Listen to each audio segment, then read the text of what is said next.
Nú ætlum við að skoða hvernig við margföldum og deilum þegar við erum að vinna með veldi.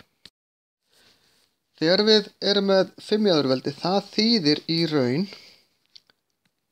5 sinnum 5, tvisvar sinnum að þýðir í öðru veldi. En 5 í þriðja er líka 5 sinnum 5, en núna ekki tvisvar heldur þrisvar að því það er í þriðja veldi.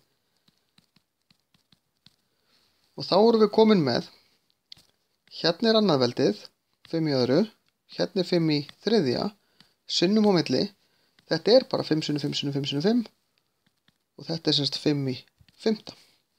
Síðan getum við bara slegið inn í vasareikni hvað 5 sinnum 5 sinnum 5 er. 5 sinnum. Við ætlum ekki að gera það núna. Það sem við gerum, við getum alltaf gert þetta svona, en þetta er svolítil handavinna, sérstaklega við erum með háar tölur. Það sem við megum gera, eins og sjáum þið hérna, er veldið stofninn sá sami, 2. Þetta er 2 í þriðja, sinnum 2 í 5, og þá má ég plúsa bara saman veldisvísan. Og þetta er 2 í 8. En þegar að tölunar er ekki eins, þetta er örlítið snúnara dæmi hérna, þetta er 2 í 5. Og 2 í 5 er bara 2 sinnum 2 sinnum 2 sinnum 2 sinnum 2. Ástæðan fyrir ég að gera þetta svona aftur svona er að fjarkinn er svolítið snúnari. Fjarkinn er nefnilega 2 sinnum 2. Er það ekki? Hver fjarki? Þannig að ég er með 2 sinnum 2, einu sinni, tvisvar, þrisvar, 4 sinnum, 5 sinnum. Og svona svo ég útskýra aðeins hvað ég er að gera. 1, 2, 3, 4. Þetta er 2 í 5.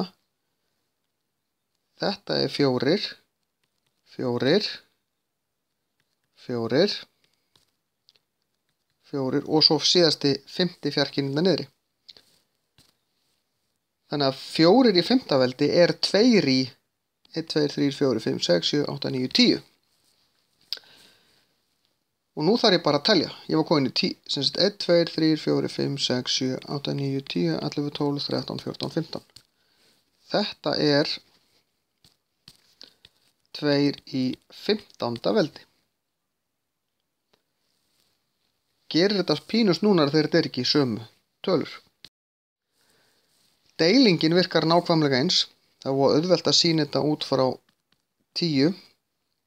Ef við erum með 10 sinnum 10 sinnum 10 sinnum 10 sinnum 10. Það maður gerir þetta svolítið oft.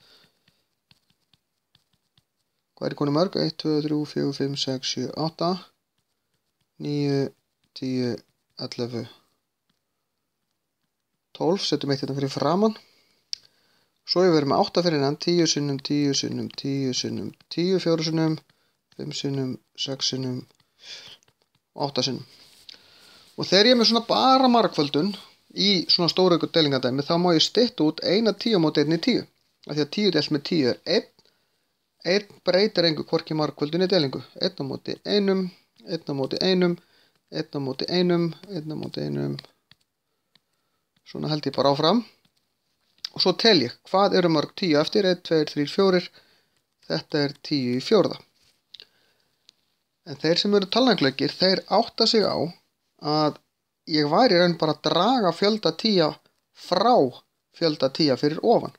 Það er að segja, ég væri í raun að því að ég var með 12 uppi, dró 8 frá, að því ég gæti tekið út, þá er þetta í raun eins og að gera 10 í 12 mínus í 8 sem er 10 í 4. Skulum prófa þetta hérna.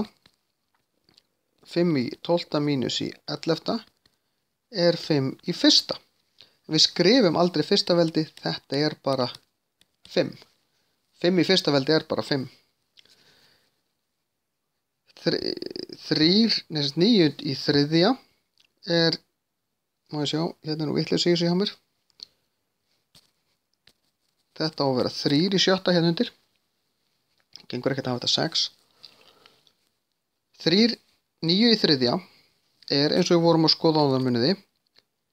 3 sinnum 3, 3 sinnum. 1 sinni, 2 svar, 3 svar. Af því að 9 er 3 svar 3. Þannig að hérna uppi erum við með 1, 2, 3, 4, 5, 6. Upp á strikinu. Og hérna er 3 í 7. Þetta er 3 í, ég ætla að skrifa hjá mér, sjötta er það ekki af því ég er með 6 sinnum, deilt með 3 í sjötta. Hérna er það sama upp á striki og fyrir neðan. Svarið við þessu er ekki 3, heldur 1. Þarna fæ ég í raun út 3 í 0. Og 3 í 0 er alltaf 1. Það er eitthvað sem ég læri betur seinna. Þegar við erum með sömu tölu upp og niður þá fáum við alltaf 1. Og hérna getum við skrifað þetta upp sem tugveldi. Þetta er 10 í sjötta, þetta er 10 í fjórða, 10 í sjötta mínus í fjórða og 10 í öðru. Ég hefði líka geta færið út í að gera bara svona og fæ út 100 sem er 10 í öðru. Það er spurning hvort ég á að gefa svarið upp sem 10 í veldi eða hvort ég má velja.